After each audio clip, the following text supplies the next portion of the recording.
네, 안녕하세요. 예스맨입니다. 여러분들의 구독과 좋아요로 이 채널이 유지되고 있습니다. 네, 영상 속도는 1.5배를 추천드리는 바이고요. 네, 이번에도 어떤 소식이 나왔는지 같이 한번 내용을 보도록 하겠습니다.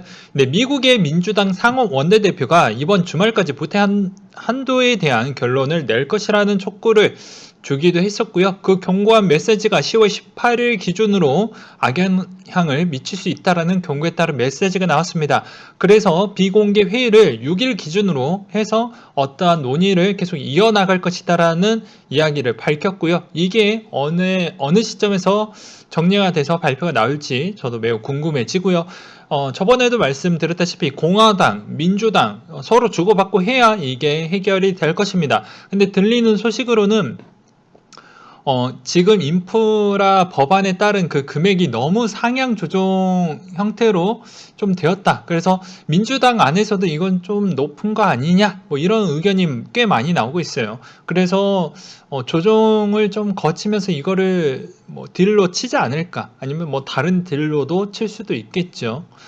그렇지만 이걸 또 금액을 너무 많이 낮추게 되면 뭐 소득의 재분배 또 아니면 빈부격차 부분에 따른 해소가 좀 좁혀지진 않겠죠. 왜 그러냐면 쉽게 이야기를 하면 부자에 있는 증세를 좀 많이 해서 어떻게 보면 그 재원 가지고 인프라 법안에 따른 금액으로 좀 상정을 해가지고 쓰겠다라는 것인데 그거 자체가 쓰이는 양을 줄이게 되면 하위 계층으로 들어가는 돈의 순환 유치가 적어지기 마련이기 때문입니다.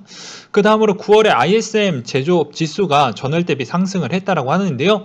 제조업체들은 미국 및 중국, 항구에서 혼잡에 따른 운송 지연과 동남아의 코로나19 영향에도 늘어난 수요에 충족하기 위한 노력을 지속하고 있다는 분석이 나오기도 했었고요. 9월에 미시건대 소비심리 예상치가 71로 상회하며 전월 대비 상승한 수치를 보여주었다고 합니다. 향후 6개월간 경기를 예상하는 9월 소비자 기대 지수가 전월 대비 상승을 했으며 현재 경기 환경을 평가하는 경제 여건 지수 역시 전월 대비 상승한 수치를 보여주고 있다고 합니다. 향후 12개월 기대 인플레이션은 전월과 동일하다라고도 나와주고 있고요. 그만큼 좀 건강하다. 어느 정도 우리 그만큼 경기가 많이 회복이 되었다. 뭐 이런 부분으로 볼 수가 있게 되겠죠. 그 다음으로 달러 인덱스 수치는 93.81을 기록을 했다고 하는데요. 연준의 통화정책 정상화 과정에서 미국채 10년물 금리 상승과 후반 부채 한도에 따른 협상 난항으로 인해서 디폴트 우려가 나와 줌으로써 달러와 강세가 약간 나와주고 있다라고 합니다. 근데 이게 되게 웃긴 게 이 미국의 국가의 디폴트가 나오게 되는데 달러가 올라가는 것도 좀 모양새이 좀 그래요. 근데 어떻게 보면 달러의 또 장중 시점에서는 일시적으로 약간 또 약세가 크게 나왔던 적도 있거든요. 그래서 방향성이 금으로 갈 것인지 다시 달러가 어느 정도 좀 수그러지는 방향으로 갈 것인지 이것을 좀 잘 지켜보셨으면 좋겠고요. 그 다음으로 금 가격 추이가 온수당 1769달러 선에 마감을 보여주었다고 합니다. 공급난 심한 및 경기 둔화 우려에 따른 변동성 확대로 인해서 되게 약세를 보여주었다가 다시 어느 정도 후반부에서 매수세 유입으로 약간 반등이 나와 주었다고 합니다. 그러니까 이 말은 아까 이 달러와 미국 정부에 따른 그 영향성 때문에 그러지 않았을까라는 생각과 유가는 배럴당 77달러 선에 마감을 보여주었다고 하는데요.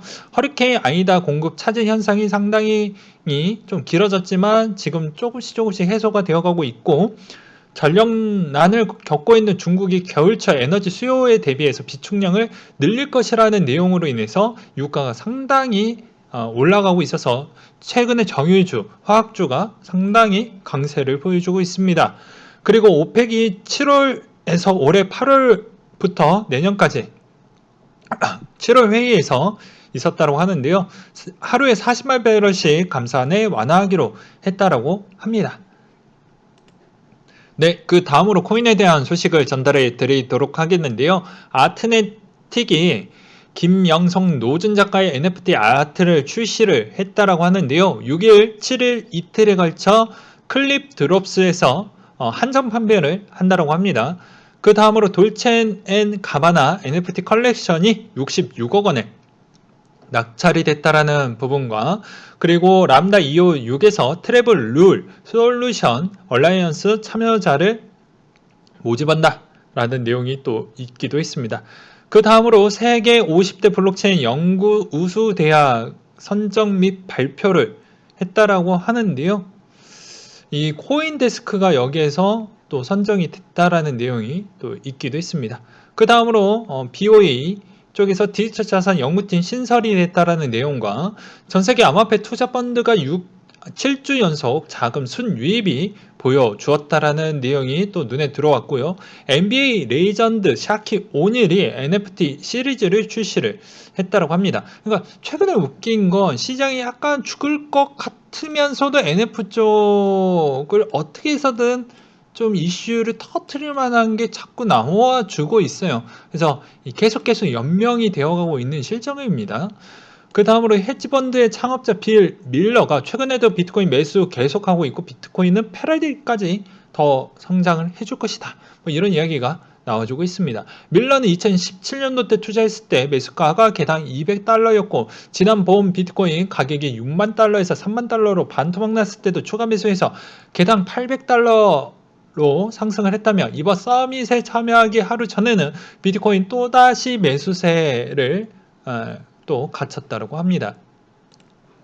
미국의 SEC가 USDC 발행사 서클을 조사했다라고 하는데요.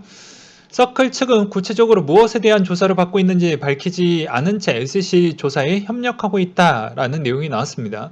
근데 이거는 저희 매우 주관적으로 어떻게 보고 있냐면 미국의 SEC 쪽의 입장에서는 뭐 당연히 요새 여러 가지 문제점, 즉 뭐 디파이나 스테이블 부분 쪽을 최대한 강화에 따른 스탠스를 계속 유지를 해주고 있습니다. 근데 여기서 조사가 나왔던 것이 곧바로 악재가 나올 것이냐? 전 그렇게 보진 않습니다. 오히려 쟁겨놨다가 어느 시점에서 한 방에 또 꺼낼 겁니다. 그 시점이 언제가 될지 우리는 좀 봐야 되겠죠. 그래서 그것을 좀 유심하게 볼 필요성이 있거니와 그리고 비트코인 채굴자 일일 수익이 4천만 달러 반감기 전 대비 275% 정도 증가를 했다라고 하는데요. 제 지인분도 최근에 채굴 부분을 노트북을 구매를 해서 계속 돌리고 있는 실정입니다. 그만큼 아직도 이더리움의 가격대가 매력적이다. 그리고 어느 정도 생산성이 그래도 좀 그냥 용돈벌이 정도는 된다라고 하더라고요. 뭐 큰 수익을 바라면서 그것을 돌리는 건 또 아닙니다. 오해하지 말아 주셨으면 좋겠고요. 그 다음으로 이더의 누적 소각량이 43만 개 기록을 했다라는 내용과 암호화폐 불법 행위 피해 4년간 4조 이상 몰수는 2,700억 분이다 라고 해가지고 보게 되면 경찰청으로 제출받은 자료가 그랬다고 합니다. 근데 사이버 범죄 신고는 많이 쌓였는데 처리 속도는 매우 늦어요. 그리고 웬만한 거 거기 신고한다고 해서 진짜 이슈가 타는 거 아니고서 조사 잘 안 해줍니다. 네. 왜냐면 뭐 최근에도 나오고 과거에도 많이 나왔지만 잘 보셨던 분들은 아시겠지만 언론사가 따로 다큐멘터리를 만들어 가지고 사이버 범죄 수사의 처리 과정에 따른 다큐를 만들었어요. 근데 그 다큐에서 어떻게 처리한 줄 아세요? 진짜 다 떠먹여 줘도 조사를 안 하는, 물론 다 뭐 사이버 경찰 수사대 쪽이 그렇게 막 다 그렇다라고 일반화하는 건 아니고요. 그만큼 사이버 범죄가 증가하는 만큼 하나 수사하는 게 역으로 추적 조사하는 게 더 시간이 오래 걸리는 건 맞습니다. 근데 애초에 너무 많은 업무량이 쌓여져 있으면 이 능률이 떨어져요. 효율이 떨어집니다. 저도 직장인으로서 느껴지는 거, 업무량이 많아지면 스트레스 쌓이고 잘 능동적으로 처리하기 진짜 쉽지가 않아요. 그래서 웬만한 충격이나 웬만한 이슈거리가 아니면 우선적으로 또 처리를 안 해줍니다. 그래서 그걸 또 보고 좀 그랬다라는 거. 그래서 이것도 대략 좀 이해가 된다라는 것을 좀 느껴야 되겠고요. 그리고 경찰청의 뭐 블록체인 쪽에 따른 전문가가 얼마나 있겠습니까? 예. 그 다음으로 토스뱅킹 코인 거래소 실명 계좌 발급 계획 없다라고 나왔는데요. 이거는 토스뱅크가 그걸 받기가 어렵죠. 예. 돌려서 오히려 더 좀 잘 방어했다라고 볼 수가 있겠습니다. 그 다음으로 비트코인 5만 달러 회복 4가지 배경이 있었다고 하는데요. 자, 인플레이션 해증, 기간 유입, 시기적 요인, 그리고 ETF 기대감이 좀 있었다. 최근에 ETF에 따른 이야기가 좀 많이 솔솔 나오고 있어요. 그리고 최근에 캐나다에서 비트코인 이더리움 ETF가 미싱된 게 나와주었죠. 그래서 어느 정도 또 버텨주기도 했습니다. 그리고 캐나다 쪽은 인기가 아직도 좋습니다. 그리고 이제 얼마 남지 않았죠. 예, 얼마 남지 않았습니다. 10월 달은 그래도 무난무난하게 갈 것으로 보여집니다. 예, 무난무난하게. 그래서 이 달 잘 반등이 진짜 엄청 잘 나와줘야 되는 시점이고, 이 11월 달에는 전 잘 모르겠네요. 그때 또 되어봐야지 알겠죠. 뭐 10월 마지막 주가 또 되어봐야지 알지 않을까 또 싶기도 하고요. 그 다음으로 페이스북을 추월한 비트코인이라고 하는데요. 페이스북이 이제 좀 이슈가 있었습니다. 갑자기 터져주면서 정지가 됐다라고 하네요. 그래서 오히려 트위터에다가 페이스북이 약간 창피함을 무릅쓰고 거기다가 글을 썼다라고 합니다. 그래서 그게 어느 정도 좀 역할로 인해서 급락이 나왔습니다. 급락이. 그래서 웬만한 테크주들이 거의 다 좀 많이 어떻게 보면 하락이 좀 컸죠. 애플 2%, 2%, 알파벳, 뭐 아마존, 특히나 페이스북이 제일 많이 내려가면서 그랬다. 오히려 비트코인이 올라서 그게 제껴졌다. 뭐 이렇게 볼 수도 있겠죠. 그 다음으로 이재선 소속 분데스 마인츠가 비트코인 로고 부착 유니폼을 공개했다. 라고 해서 보게 되면 여기 앞에 있어요. 앞에 비트코인. 예, 보기 참 좋습니다. 그리고 뭐 저기 누구냐 그 황소 친구 있잖아요. 이제 이름을 갑자기 기억이 안 나는데 황희찬인가요? 예, 그쪽에 소속되어져 있는 쪽도 이 옆면을 또 보시면 그 비트코인 문장이 있습니다. 그리고 요 쉬어가는 부분에서 또 제가 계속 이거 도달할 때까지 밀어붙이겠습니다. 이번에도 저희의 힘을 또 보여줘야 또 최근에 또 대선 있기 전에 우리도 역으로 이용을 해서 우리도 뽑아 먹어야죠. 내년 코인거래에 대한 결성금 2월 공제 국민청원 제발 부탁드리겠습니다. 여러분들의 투자 수단을 하나 더 없애지는 것인지 아니면 유지를 할 수 있다라고 한다라는 것은 여러분들의 얼마만큼 잘 뭉쳐서 해주느냐 그리고 얼마나 이것을 퍼다 날라서 계속 동의 부분을 홍보를 잘 해줄 것이냐에 따라서 달라진다라고 이야기를 했어요. 빈부격차도 줄이려고 하면 리스크, 위험 요소를 좀 감안해 하면서 투자를 해야 됩니다. 근데 투자 수단이 다 막혀봐요. 그러면 뭐 부자 될 수 있겠습니까? 개차에서 욕 안 나겠죠. 네, 제가 부동산을 일례로 계속 이야기를 하지만 부동산 자체가 이렇게 세금을 덕지덕지 붙이면 부동산에서 내가 부자 될 수 있는 가능성이 없어요. 그럼 서민이 이제 부자 될 수 있는 하나의 수단이 없어진 겁니다. 거의 다 환수가 되는 거니까. 그렇잖아요. 근데 이제 유지비는 계속 높이고 있죠. 예. 여기서 기본 일단 세금, 양도세를 제외한다고 해도 이 보유세, 그리고 여기에 또 여러 가지 재산세, 그리고 여기에 또 대출비가 있겠죠. 대출금. 그리고 관리비는 인플레 대비 올라가죠. 이것만 해도 4개입니다. 기초 생활비까지 아직 더하지도 않았어요. 이러한데 이게 매력도가 높다라고 볼 수가 있을까요?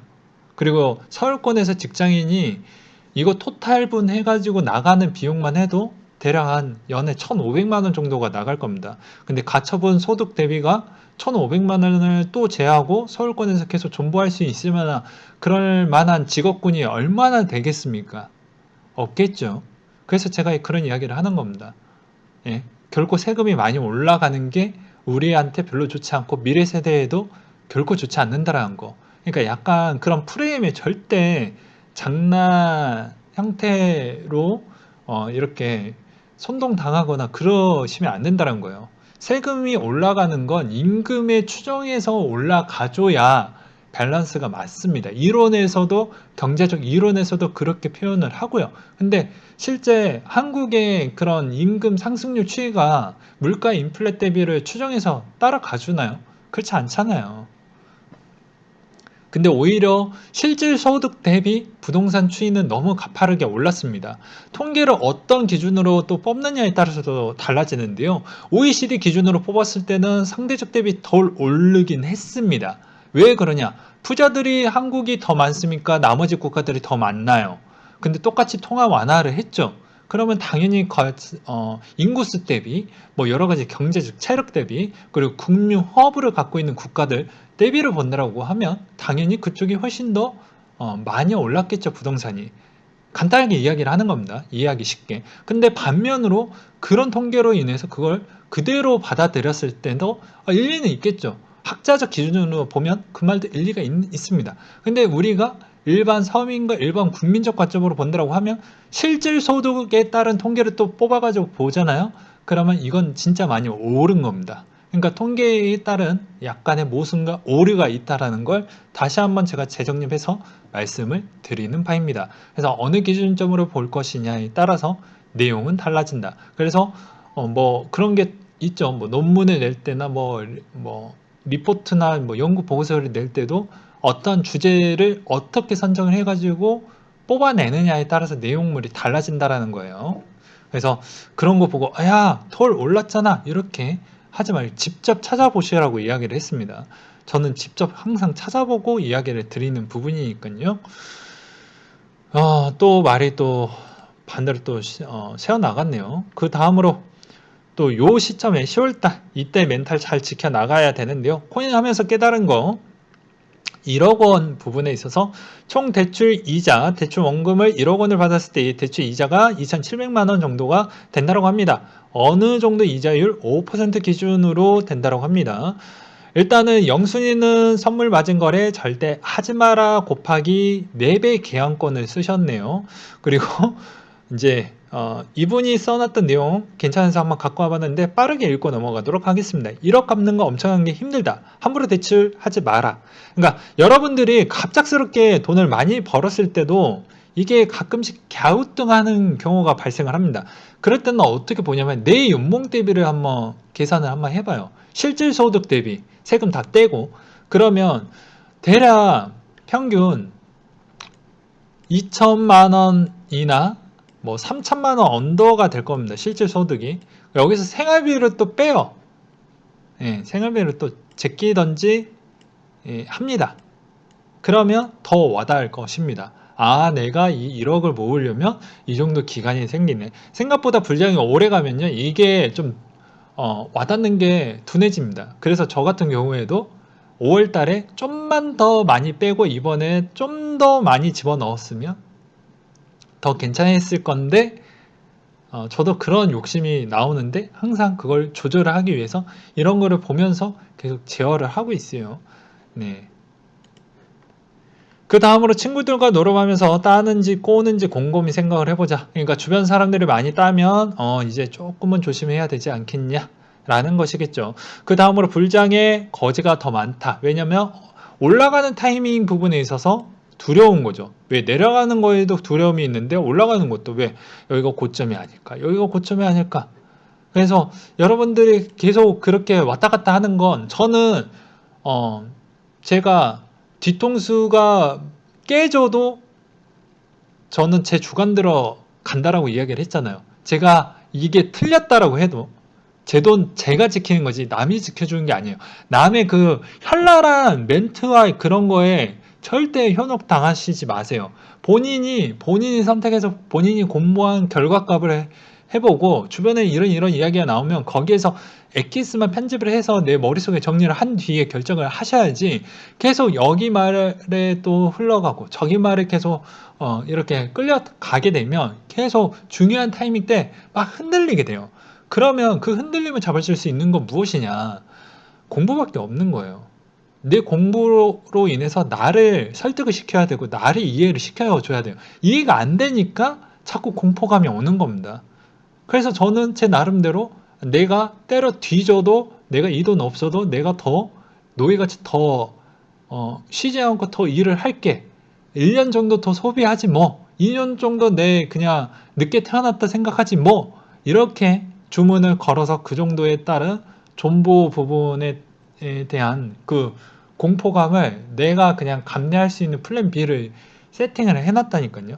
그러니까 여러분들도 왜 제가 이 내용을 지금 다시 한번 정리를 해드리는 이유는 이제 기간이 얼마 안 남았어요. 올해 이번 달 빼면 이제 2달도 채 안 남았습니다. 이제 그만큼 버틸 사람은 그대로 가고 여기에서 약간 쫄린 사람은 비중을 좀 축소하면서 가라는 거예요. 괜히 대출금 갖지 못하고 날려서 시간 낭비, 돈 낭비, 또 결혼할 타이밍, 이런 인생의 그런 타이밍을 다 놓치지 말라는 겁니다. 아쉽겠죠? 그 다음으로 목표가 정해놓고 목표가 오면 최소 50% 이상 팔아라.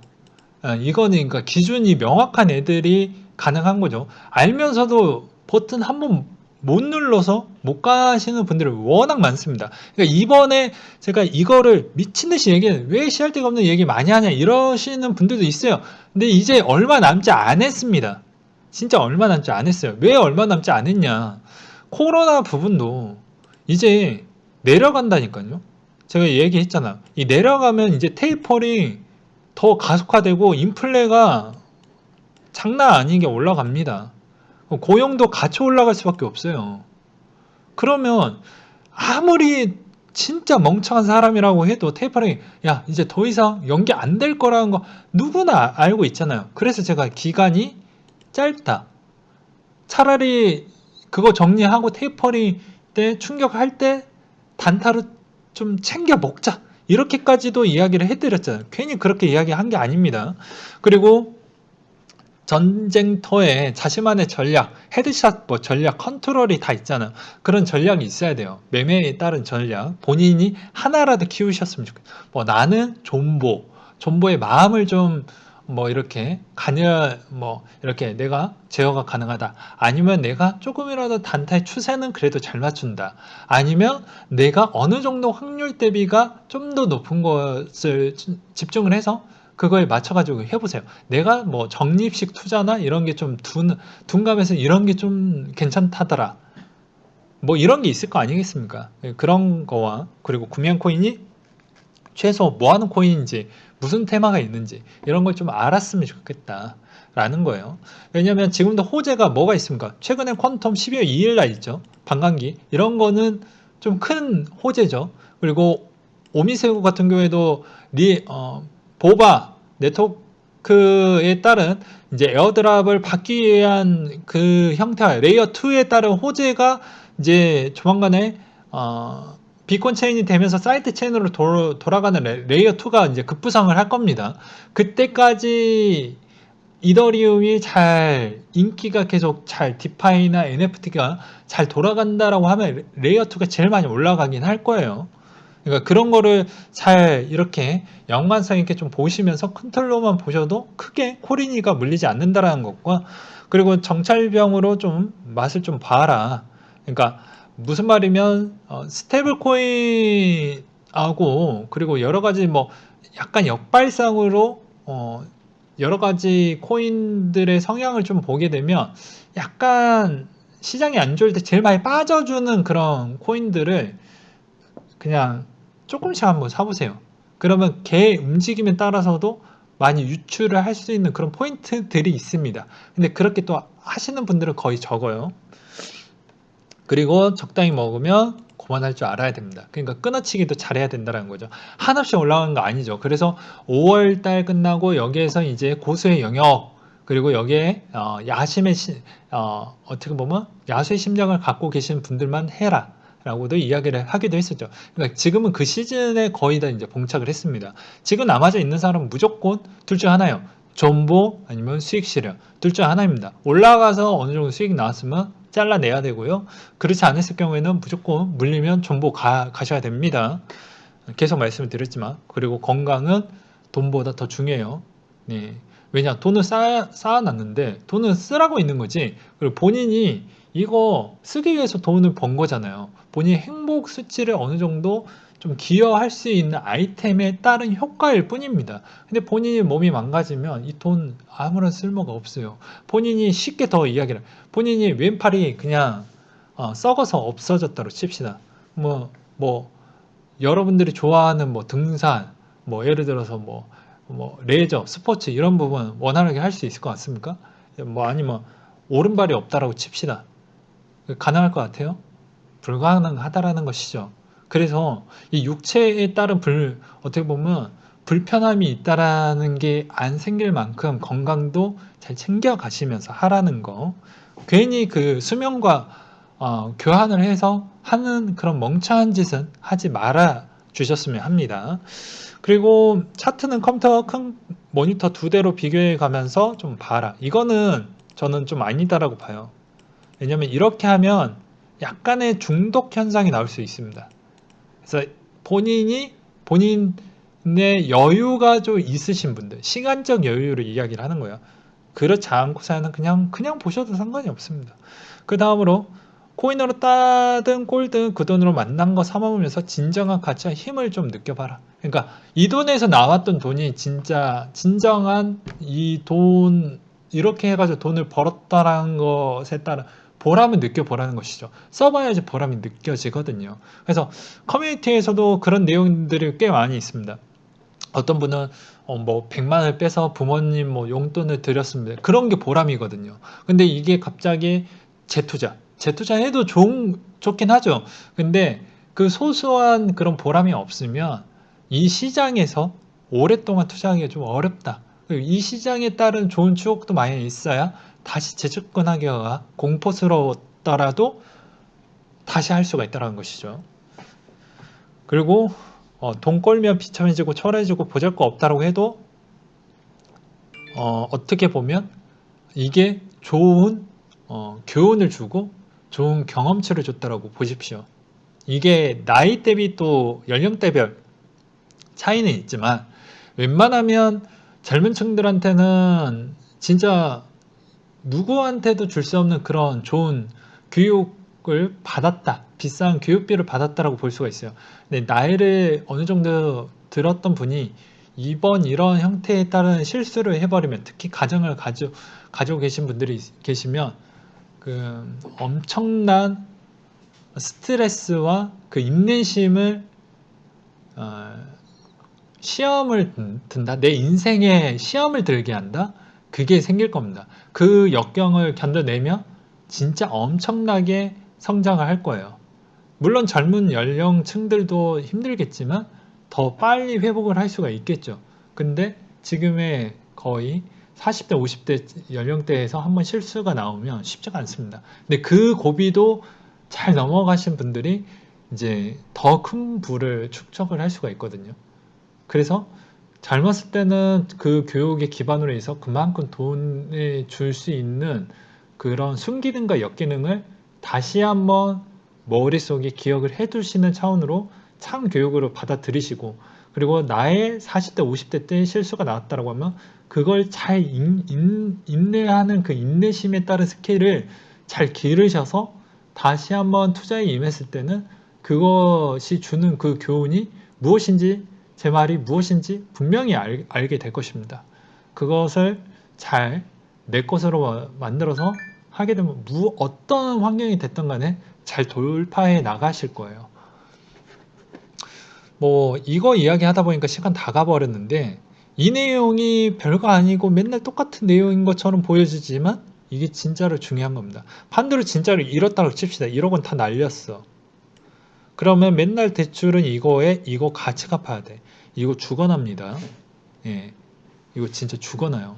저도 대출이 꽤 많이 있었습니다. 그 대출 어느 정도 5월 달에 그 대출금 어느 정도 다 갚고, 그리고 뭐 부모님한테 약간 뭐 해줄 거 해드리고, 저 복귀하면 저번에도 말씀드렸다시피 돈 본 만큼 기부한다라고 이야기를 했습니다. 전 기부를 할 겁니다. 약속대로. 전 한다라고 이야기를 했으니까. 그러니까 여러분들도 다, 뭐, 다는 자유이시겠지만 본인이 돈을 벌었다라는 건 누군가는 잃었다라는 거예요. 예, 그걸 보게 되면 꼭 여러분들이 돈을 내 실력으로 벌었다는 부분도 없지 않아 있지만 그 사람이 주었던 유동성이 있어서 본인이 매도를 할 수 있었다는 점을 꼭 기억을 해 주라는 것이죠. 그래서 사회적 기여를 할 필요성이 있는 겁니다. 물론 이제 타짜의 명언이 나오는데 야 다시는 하지 마 라고 해가지고 돈을 쥐어줬어요. 도박판에 원금 챙겨준 거죠, 주인공이. 근데 그 친구는 다시 중독으로 인해서 다시 들어가는 그 마음이 너무 안타까웠습니다. 그러니까 그런 사람들한테 기부하라는 얘기가 아니고 돈 꿔놨던 사람들한테 그렇게 해가지고 돈을 주지 마세요. 그런 사람 말고 사회적 기여를 하시라는 거예요. 네. 나머지 부분에 대해서 또 이야기할 게 많은데 여기서 한번 끊어치고 내일 또 엑기스 내용 정리를 해서 좀 알려드리도록 하겠습니다. 그리고 이제 요거 해야 되는 시점이 왔어요. 이거 어렵지 않습니다. 예. 고객 확인 절차 이제 시작을 하니까요. 잘 천천히 그리고 여유롭게 하셨으면 좋겠습니다. 요거 잘 안 되면 돈 인출 안 돼요. 예, 힘들 수 있습니다. 그거 잘 기억을 해 두셨으면 좋겠고요. 네, 이상으로 마치도록 하겠습니다.